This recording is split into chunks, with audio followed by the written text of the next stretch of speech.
ಕೆರಗೋಡಿನಲ್ಲಿ ಹನುಮಧ್ವಜವನ್ನ ತೆರವುಗೊಳಿಸಿದ ವಿಚಾರಕ್ಕೆ ಸಂಬಂಧಪಟ್ಟಂತೆ ಈಗಾಗಲೇ ಕೆರಗೋಡಿನಿಂದ ಡಿಸಿ ಕಚೇರಿವರೆಗೆ ಏನು ಜಾಥಾವನ್ನು ನಡೆಸೋದಕ್ಕೆ ಇಲ್ಲಿಯ ಹಿಂದೂ ಕಾರ್ಯಕರ್ತರು ನಿರ್ಧಾರವನ್ನು ಮಾಡಿರ್ತಕ್ಕಂಥ ಈ ಸಂದರ್ಭದಲ್ಲಿ ನನ್ನ ಜೊತೆ ಮಾಜಿ ಶಾಸಕರಾಗಿರ್ತಕ್ಕಂಥ ಸುರೇಶ್ ಗೌಡ್ರು ಇದ್ದಾರೆ. ಸರ್, ಈ ಒಂದು ವಿಚಾರವನ್ನ ನೀವು ಹೇಗೆ ತೆಗೆದುಕೊಳ್ತೀರಾ? ಬಿಕಾಸ್ ಇಲ್ಲಿಯವರು ಪರ್ಮಿಷನ್ ತಗೊಂಡುಕೊಂಡಿರ್ತಕ್ಕಂಥ ಹನುಮಧ್ವಜವನ್ನು ಹಾರಿಸ್ತೀವಿ ಅಂತೇಳಿ ಈಗ ರಾಷ್ಟ್ರಧ್ವಜವನ್ನು ಹಾರಿಸಿದ್ದೀರಿ, ಪರಿಸ್ಥಿತಿಯನ್ನು ಹೇಗೆ ತಿಳಿಗೊಳಿಸಬಹುದು?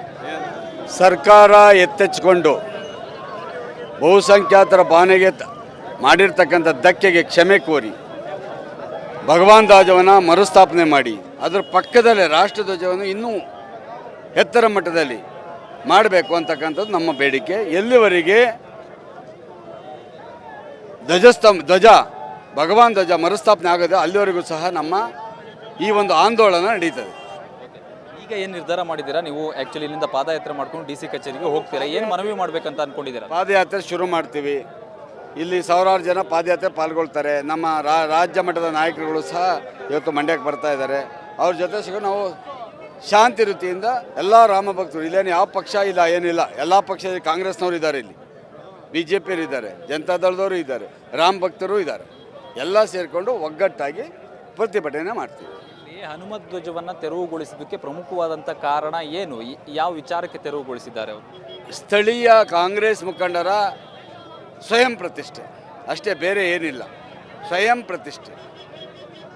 ಸ್ವಯಂ ಪ್ರತಿಷ್ಠೆಯಿಂದ ಇದಕ್ಕೆಲ್ಲ ಕಾರಣ ಕಾಂಗ್ರೆಸ್ ಜಿಲ್ಲಾ ಮಟ್ಟದ ನಾಯಕರುಗಳೇ, ಇನ್ಯಾರೂ ಅಲ್ಲ. ಇದಕ್ಕೆ ಈ ಒಂದು ಹನುಮಧ್ವಜ ಮತ್ತು ರಾಷ್ಟ್ರಧ್ವಜ ಈಗ ಹಾರಾಡ್ತಾ ಇದೆ, ಇದು ರಾಜಕೀಯ ವಿಚಾರಕ್ಕೆ ತಿರುವು ಪಡೆದುಕೊಳ್ಳುವಂಥದ್ದು ಎಷ್ಟು ಸರಿ ಸರ್? ಇದು ರಾಜಕೀಯವಾಗಿ ಯಾಕೆ ತಿರುವು ಪಡೆದುಕೊಳ್ತಾ ಇದೆ? ಇದು ಇಲ್ಲಿ ಯಾರು ರಾಜಕಾರಣ ಮಾಡ್ತಾರೆ ಕಾಂಗ್ರೆಸ್ ಪಕ್ಷದವರು. ಇವತ್ತು ಪಕ್ಕದಲ್ಲೇ ಒಂದು 50 ಮೀಟರ್ ಇನ್ನೂ ಹೆಚ್ಚಿಗೆ ಮಾಡಿ ರಾಷ್ಟ್ರಧ್ವಜನ ಆರಿಸಿ, ಭಗವಾನ್ ಧ್ವಜನ ಆರಿಸಿ, ದೇವಸ್ಥಾನ ಮುಂದೆ ಇರ್ತಕ್ಕಂಥದ್ದು. ನೀವೆಲ್ಲಾದರೂ ಯಾವ್ದಾದ್ರು ದೇವಸ್ಥಾನ ಮುಂದೆ ರಾಷ್ಟ್ರಧ್ವಜ ಆರಿಸಿರೋದೆಲ್ಲ ನೋಡಿದ್ದೀರಾ? ಇದು ಕುತಂತ್ರ ಅಲ್ವಾ? ಉದ್ದೇಶಪೂರ್ವಕ ಅಲ್ವಾ? ಈ ಒಂದು ಹನುಮಧ್ವಜವನ್ನು ಹಾರಿಸೋದಕ್ಕೆ ನೀವು ಆಲ್ರೆಡಿ ಪರ್ಮಿಷನ್ ತೆಗೆದುಕೊಂಡು ಹಾರಿಸಿರುವಂಥದ್ದು ಮತ್ತು ಈ ಒಂದು ಧ್ವಜಸ್ತಂಭ ಏನು ಸ್ಥಾಪನೆ ಮಾಡಿರುವಂಥದ್ದು ಇಲ್ಲಿ ಸ್ಥಳೀಯರ ಅಥವಾ ಸರ್ಕಾರದಿಂದ ಆಗಿರುತ್ತೆ? ಧ್ವಜಸ್ತಂಭವನ್ನು ಮಾಡಿರ್ತಕ್ಕಂಥವ್ರು ರಾಮ ಭಕ್ತರು. ಬಾವುಟ ಅದು ಏನು ಧ್ವಜವನ್ನು ಆರಿಸಿದ್ದು ರಾಮ ಭಕ್ತರು. ಇದು ಇವತ್ತಲ್ಲ, 22ನೇ ತಾರೀಕೆ ಆರಿಸಿರತಕ್ಕಂಥ. ಅದಕ್ಕಿಂತ ಮುಂಚೆ 1 ತಿಂಗಳಿಂದ ಅಲ್ಲಿ ಕೆಲಸ ನಡೀತಾ ಇತ್ತು. ಸಂಬಂಧಪಟ್ಟ ಅಧಿಕಾರಿಗಳು ಬಂದು ಇನ್ಸ್ಪೆಕ್ಷನ್ ಮಾಡಿ, ಸ್ಥಳೀಯ ಶಾಸಕರೇ ಬಂದು ಇಲ್ಲಿ ಮಾಡಿ ಅಂತ ಹೇಳೋಗಿದ್ದಾರೆ. ಇವತ್ತು ಸುಳ್ಳು ಹೇಳ್ತಾ ಇದ್ದಾರೆ, ಇಲ್ಲಿ ಮಾಡಿ ಅಂತ ಹೇಳಿ ಅದನ್ನು ರಾಜಕಾರಣ ಮಾಡೋಕ್ಕೋಸ್ಕರ ಬೇರೆ ಥರ ಹೇಳ್ತಾ ಇದ್ದಾರೆ. ಇದು ಇವತ್ತು ನೆನ್ನೆ ಮೊನ್ನೆ ಏನೋ ಅದು ಧ್ವಜಸ್ತಂಭ ಇರಲಿಲ್ಲ ಅಲ್ಲಿ. ಸುಮಾರು ಇಲ್ಲಿ ಸ್ಥಳೀಯರ ಪ್ರಕಾರ 40-50 ವರ್ಷದಿಂದ ಇತ್ತು. ಅದಕ್ಕಿಂತ ಹಿಂದೆನೂ ಪೂರ್ವನೂ ಇರ್ತದೆ. ದೇವಸ್ಥಾನ ಕಟ್ಟಿದ ಧ್ವಜಸ್ತಂಭ ಇರುತ್ತೆ. ಇದನ್ನು ರಾಜಕಾರಣ ಮಾಡ್ತಾ ಇರ್ತಕ್ಕಂಥವ್ರು ಕಾಂಗ್ರೆಸ್ನವರು. ಫೈನಲ್ ಆಗಿ ನಿಮ್ಮ ನಿರೀಕ್ಷೆ ಮತ್ತು ನಿಮಗೆ ಏನು ಆಗಬೇಕು? ಫೈನಲ್ ಆಗಿ ಹೀಗೆ ಆಗಬೇಕು ಅಂತೇಳಿ ನಿಮ್ಮ ಉದ್ದೇಶ ಏನಿದೆ? ಕಂಡೀಷನ್ ಇಷ್ಟೇ, ಸ್ಥಳೀಯ ಸರ್ಕಾರಿ ಮುಖ್ಯಸ್ಥರಿದ್ದಾರೆ, ಬಂದು ಸಾರ್ವಜನಿಕರ ರಾಮ ಭಕ್ತರ ಕ್ಷಮೆ ಕೋರಬೇಕು. ಭಗವಾನ್ ಧ್ವಜ ಮರುಸ್ಥಾಪನೆ ಆಗಬೇಕು. ಅದರ ಪಕ್ಕದಲ್ಲೇ ರಾಷ್ಟ್ರಧ್ವಜನ ಹಾಕಲಿ, ನಾವು ಬೇಡ ಅಂತ ಹೇಳೋದಿಲ್ಲ. ನಾವು ಅವ್ರಿಗಿಂತ ಹೆಚ್ಚಿನ ರಾಷ್ಟ್ರಭಕ್ತರಿದ್ದೀವಿ.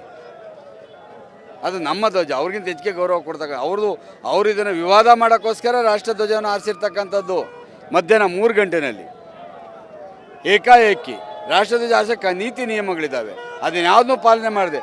ಒಂದು ರಾಷ್ಟ್ರಗೀತೆ ನುಡಿಸ್ಲಿಲ್ಲ, ಒಂದು ಸಲ್ಯೂಟ್ ಹೊಡಿಲಿಲ್ಲ, ಏಕಾಏಕಿ ನಿಲ್ಲಿಸ್ಬಿಟ್ರು, ಸುಮ್ಮನಾದರು.